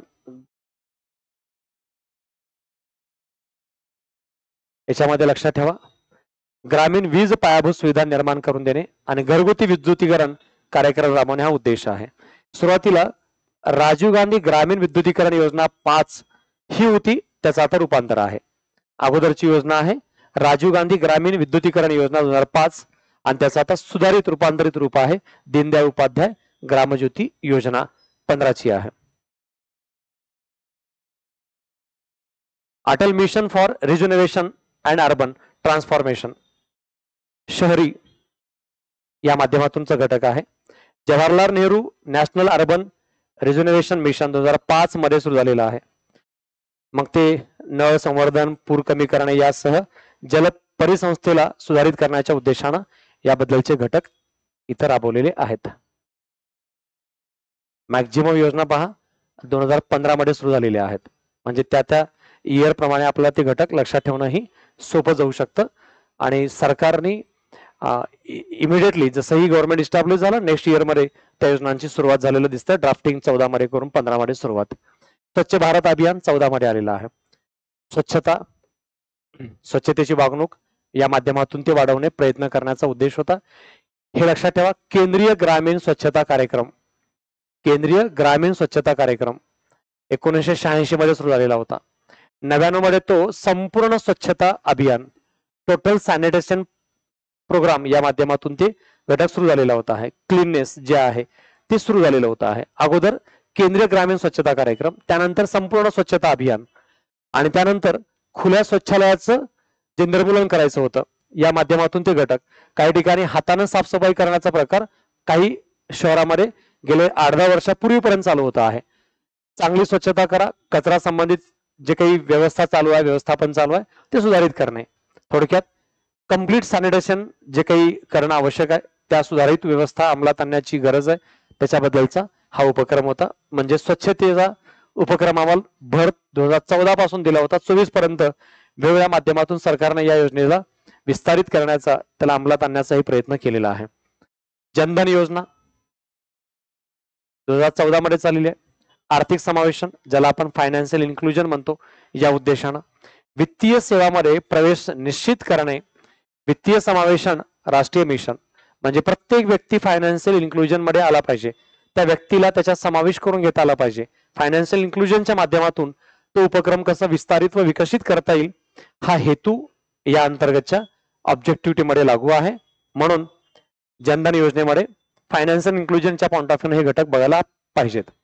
दीनदयाळ उपाध्याय ग्रामीण कौशल्य योजना 14 मधला कौशल्य विकासासाठी तरुणांना विशेषतः बीपीएल मधील आणि SC व ST लोकसंख्येच्या वर्गाला कौशल्य प्रशिक्षणाद्वारे रोजगारात गुंतवून घेणे, समावेश करून घेणे, सहभागी करून घेणे हा हेतू आहे. कौशल्य विकास 14ची, परंतु ग्रामीण तरुण आणि ग्रामीण तरुणामध्ये पण कोणाला भर दिलाय? बीपीएल आणि त्यासोबत SC ST मधील लोकसंख्येतील ग्रामीण विद्यार्थ्याला संधी देण्याचा प्रयत्न आहे, जेणेकरून कौशल्य आधारित रोजगाराला ते क्वालिफाय ठरतील, हा हेतू आहे. नमामि गंगे कार्यक्रम 2014चा आहे. गंगा नदी स्वच्छ आणि संरक्षित करा. राष्ट्रीय गंगा योजना 85 मध्ये सुरू करण्यात आली होती. गंगा नदी स्वच्छ आणि संरक्षित करण्याच्या प्रयत्नाचा व्यापक रीतीने उपक्रम होता. 85चा उपक्रम सुरुवातीचा लक्षात ठेवा आणि आता 14 मध्ये त्या योजनेचं सुधारित नाव घटक माहिती असावं. किशोरवयीन मुलांच्या सक्षमीकरणासाठी राजीव गांधी योजना सक्षम असं ओळखलं जाईल. कौशल्य विकासासाठी किशोर मुलांचा सर्वांगीण विकास करणे, त्यांना स्वावलंबी बनवणे, लिंग संवेदनशीलता आणि जागरूक नागरिक बनवणे. 11 ते 18 वर्ष वयोगटातील सर्व किशोरवयीन मुलांना यामध्ये सहभागी करून घेतलेला आहे. शाळेत जाणारी आणि शाळाबाह्य दोन्ही विद्यार्थ्यांना समाविष्ट आहे. म्हणजे या माध्यमातून त्याचा उद्देश सक्षम, म्हणजे या माध्यमातूनचा घटक कौशल्य विकास मंत्रालयाअंतर्गतचा विभाग काय करतोय, तर किशोरवयीन मुलांचा सर्वांगीण विकास करणे आहे. यामध्ये संबंधित विद्यार्थ्यांना लिंग संवेदनशीलता, जागरूक नागरिक आणि स्वावलंबन हे 3 ऑब्जेक्टिव्ह त्यामध्ये ठेवलेले आहेत. आणि शाळेतील विद्यार्थ्यांसोबत शाळाबाह्य विद्यार्थ्यालाही यामध्ये सहभागी करून घेण्याचा प्रयत्न केलेला आहे. संसद आदर्श ग्राम योजना 2014 मध्ये सुरू झालेली आहे. विकास कोणत्या डिपार्टमेंट अंतर्गत? ग्रामीण विभाग. आदर्श गाव विकसित करणे. 16 पर्यंत संसद सदस्यांनी 703 ग्रामपंचायती दत्तक घेतल्या होत्या. खासदारांनी गावं दत्तक घेतली, त्या गावाचा काही किमान विकास करण्याच्या पद्धतीने काही डेव्हलपमेंटसाठी फंडही दिला, पण त्याचं पुढे काय झालं आणि ते किती विकसित झालं हे काही नंतर समजलं नाही. ते उपक्रम अजूनही तसाच प्रलंबित आहे. योजना चांगली होती, धोरणही चांगलं होतं, अंमलबजावणी पूर्ण परफेक्ट होणं अपेक्षित होतं आहे. डायरेक्ट कॅश ट्रान्सफर, थेट लाभ हस्तांतरण 2013 वित्त विभागाने सुरुवात केली होती. राज्यस्तरीय इलेक्ट्रॉनिक बेनिफिट ट्रान्सफर, म्हणजे तुम्ही डायरेक्ट इलेक्ट्रॉनिक माध्यमातून व्यवस्था करू शकता, म्हणजे पैसे ट्रान्सफर करू शकता, त्याला आपण डायरेक्ट कॅश ट्रान्सफर म्हणतो. याआधी प्रायोगिक तत्वावर वापरलं गेलं होतं. 102 काय नाही आहे. कॅबिनेट सचिवालय आणि वित्त मंत्रालयाच्या अंतर्गत या योजनेचा वापर अवलंब केला जातोय. कॅबिनेट सचिवालय आणि वित्त मंत्रालय या 2 विभागाच्या अंतर्गत याबद्दलचा उपक्रम राबवण्याची व्यवस्था ड्राफ्टिंग केलं जात आहे. आदर्श ग्राम योजना, पंतप्रधान आदर्श ग्राम योजना काय सांगते? मॉडेल विलेज तयार करायचंय. अनुसूचित जाती बहुसंख्याक गावाचा एकात्मिक विकास, म्हणजे या माध्यमातून एकात्मिक विकास करणे हे त्याचा हेतू आहे.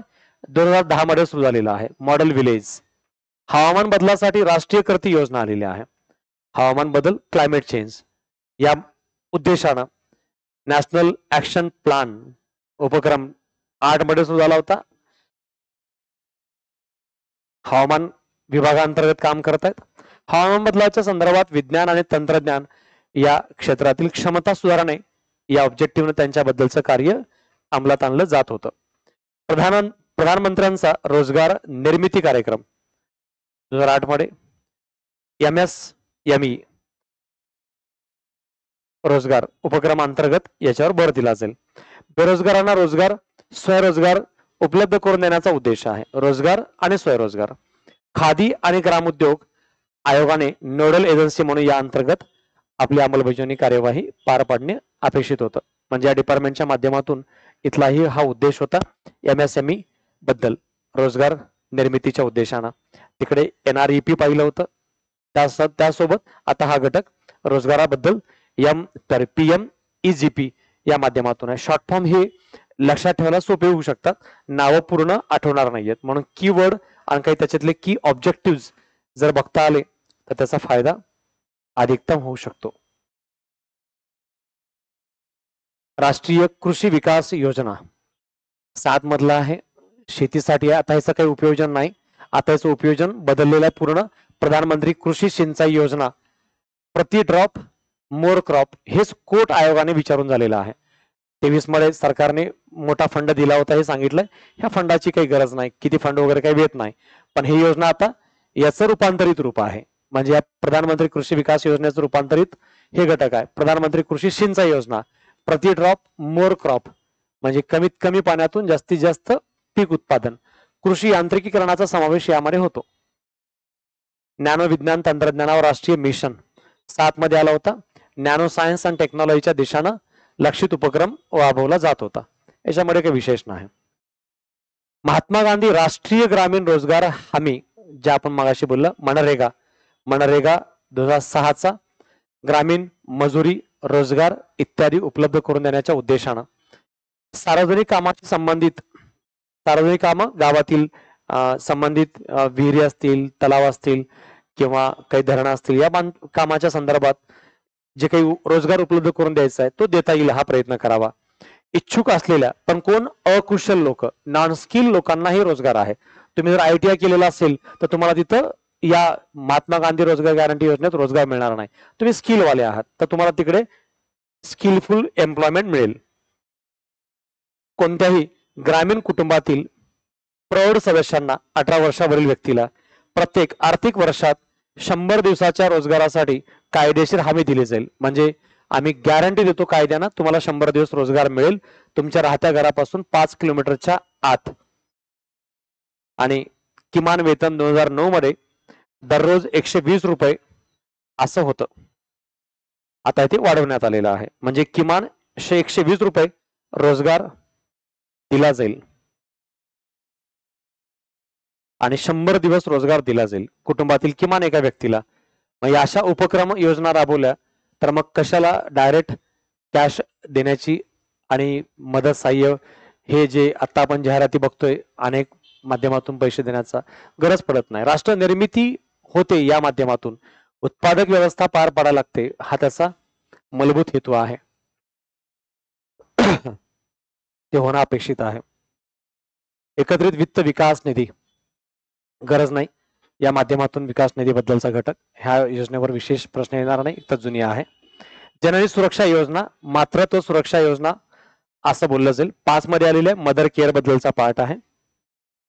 बाल माता मृत्यूचे प्रमाण कमी करण्यासाठी कुशल सहाय्यतेद्वारे गरीब गर्भवती महिलांना संस्थात्मक किंवा घरी जन्मासाठी मान्यताप्राप्त सामाजिक आरोग्य कार्यकर्ता ज्या आशा आहेत यांना एक वेळचे रोख प्रोत्साहन या माध्यमातून इथं सहाय्य दिलं जाईल आहे. थोडक्यात माता मृत्यूचं प्रमाण जे आहे ते कमी करण्यासाठी अशा कार्यकर्ता जे आहेत त्यांना आम्ही किमान मानधन सहाय्य देऊ, ज्या माध्यमातून ते असं संबंधित गरीब गर्भवती महिलांना सहाय्य करतील, ज्यामुळे माता मृत्यूचं प्रमाण कमी होईल.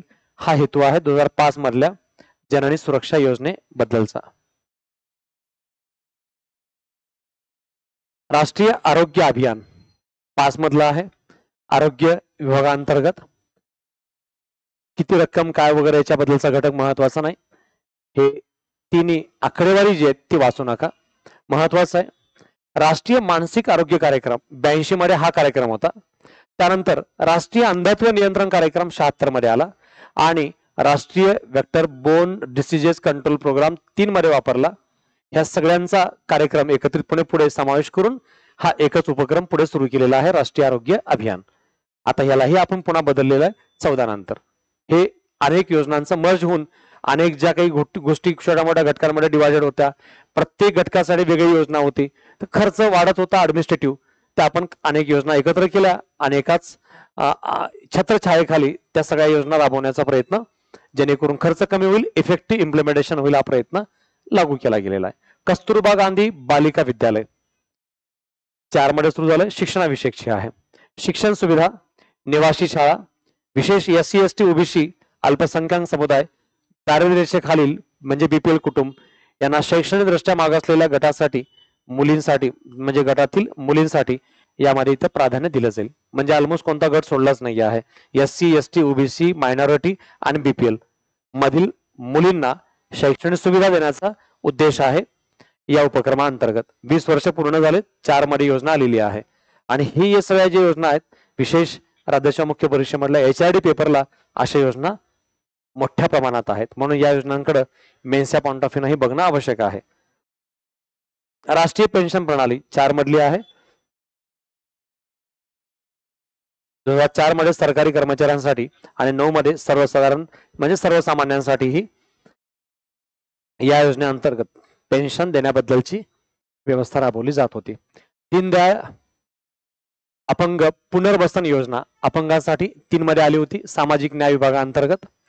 अपंग व्यक्ती अधिनियम 95 चा कायदा आहे, त्याला अंमलात आणण्याच्या उद्देशानं स्वयंसेवी कृतीला प्रोत्साहन देण्याच्या उद्देशानं 99 ची योजना जी मूळ स्वरूपात होती त्याचंही रूपांतरित स्वरूप आहे. समान संधी द्या, समानता द्या, सामाजिक न्याय, अपंग व्यक्तीचे सक्षमीकरण करा, ह्या सगळ्या उद्देशानं या योजना राबवलेल्या गेलेल्या आहेत. म्हणजे आता मागे जे योजना चालू होत्या तसे एकत्रितपणे मर्ज करून दिव्यांग व्यक्तीसाठी पुनर्वसन कार्यक्रम राबवलेला आहे. PM स्वास्थ्य सुरक्षा योजना, स्वास्थ्य सुरक्षा योजनेबद्दलचा 3 मधला उपक्रम आहे आरोग्य विषयकचा. आरोग्य सेवांचं वितरण आहे, सुलभता सुधारणा करणे या अंतर्गत योजना राबवली जाईल.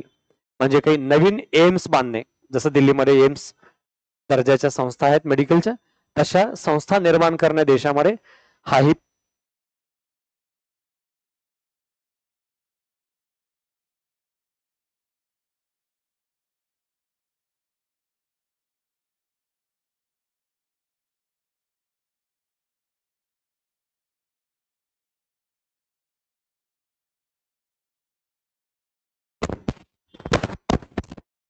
PM स्वास्थ्य योजनेचा मुख्य भर आहे तो म्हणजे पुन्हा हॉस्पिटॅलिटी वाढवणे, देशामध्ये त्या माध्यमातून त्याचं वितरण करणे, हा ऑब्जेक्टिव्ह या अंतर्गत राहील. म्हणजेच पुन्हा विकेंद्रित स्वरूपात आरोग्यदायी व्यवस्था सुविधा देणे हे महत्वपूर्ण घटक आहे. संपूर्ण ग्रामीण रोजगार योजना, संपूर्ण ग्रामीण रोजगार योजना, आणि आपण 6 मध्ये काय केलं, महात्मा गांधी रोजगार हमी योजना केली.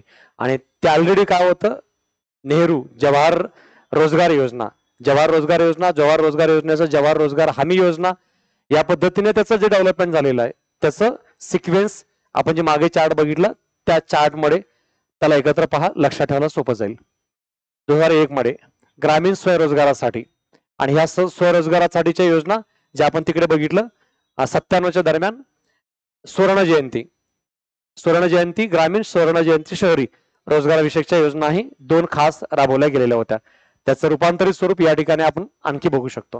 ग्रामीण भागात टिकाऊ सामुदायिक मालमत्तेच्या निर्मितीसह अतिरिक्त वेतन, रोजगार इत्यादी अन्न सुरक्षा देणे, म्हणजे तिथं कामासोबत अन्न देण्याची पद्धत सुरू झाली होती.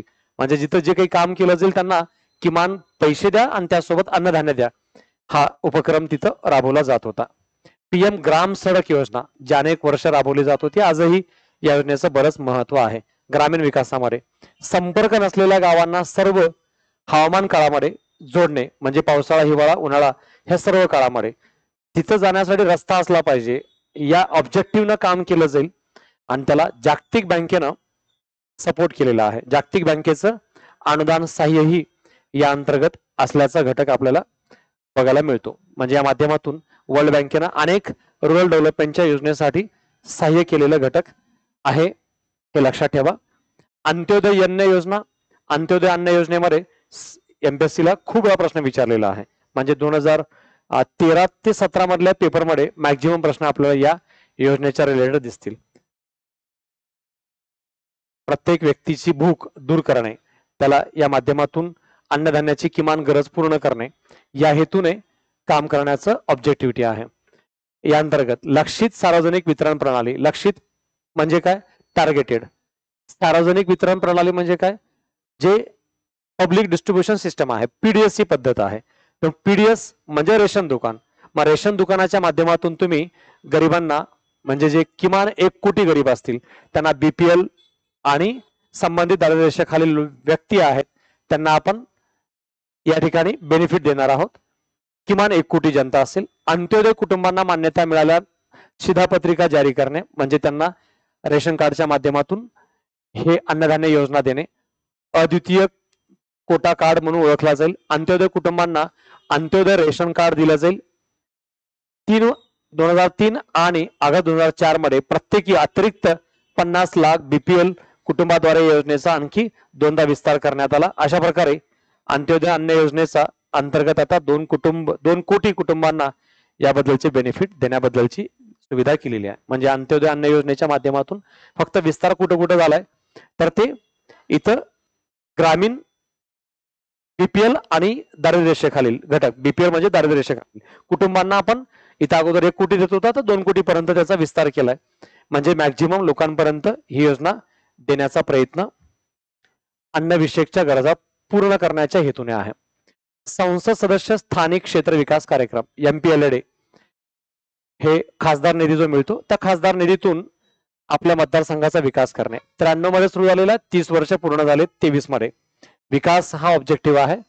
प्रत्येक खासदाराला त्यांच्या मतदारसंघात वार्षिक 5 कोटी रुपयाचा निधी मिळतो कामासाठी.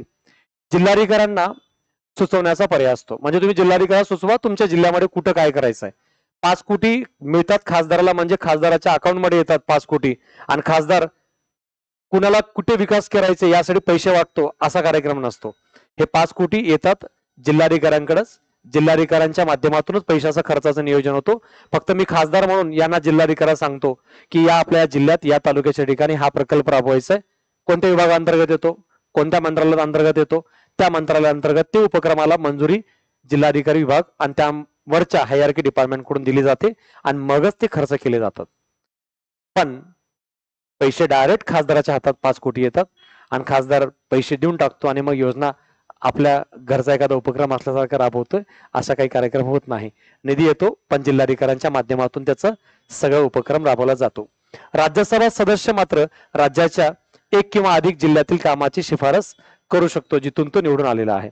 कारण राज्यसभा सदस्यांचं काय असं जिल्हा हे मतदार क्षेत्र नाहीये. म्हणजे कोणी राज्यसभेवर निवडून चाललेत त्यांनी ज्या राज्यातून गेलेत त्या राज्यातला कुठलाही एक जिल्हा घ्यावा आणि त्या माध्यमातून तिथे उपक्रम राबवावे, हा त्याचा हेतू आहे. एकात्मिक बाल विकास योजना 75 मध्ये आलेली होती. लहान बालकांच्या बाबत अंगणवाडी केंद्रावर नोंदणी आणि नवजात बालकाचे लसीकरण करून सशर्त रोख प्रोत्साहन देणे, म्हणजे काही सहाय्य फायनान्शियल द्या ज्यामुळे याबद्दल योजनेमध्ये सहभाग वाढेल.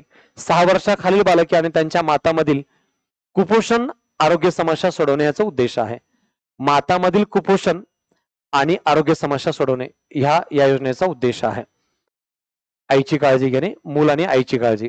राष्ट्रीय सेवा योजना NSS 1969 सार्वजनिक सेवाबद्दलचा घटक आहे. सेवेद्वारे व्यक्तिमत्व विकास, जे आपण कॉलेजमध्ये डिग्रीला पाहतो, तो हा NSS उपक्रम आहे.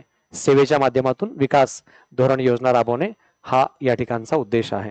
या ऑलमोस्ट 63 योजना आणि या माध्यमातून अगोदरच्या जवळपास एक 10-15 योजना असे जवळपास 70-75 योजनांचा हा सगळा घटक आहे. ह्या योजनाला एकदा बघून नाही चालत, 2दा-3दा थोडस नजर टाकावी लागेल. एक्झॅक्टली योजना काय, वर्ष कोणतं आहे, त्या योजनेमध्ये नेमका ऑब्जेक्टिव्ह कशाबद्दलचा काय आहे, हे एवढं जरी फोकस केलं तर आपल्याला 1-2 मार्क 2-3 मार्क या माध्यमातून प्री आणि मेन्स मध्ये घेणं सोपं जाईल. कमी वेळामध्ये त्याचा ऑब्जेक्टिव्ह फ्रुटफुल करता येईल का या माध्यमातून त्याच्यावर खास लक्ष ठेवायला पाहिजे आहे. ठीक आहे, इथपर्यंत आपण हा घटक आणि योजना बद्दलचा पाठ इथे थांबूयात.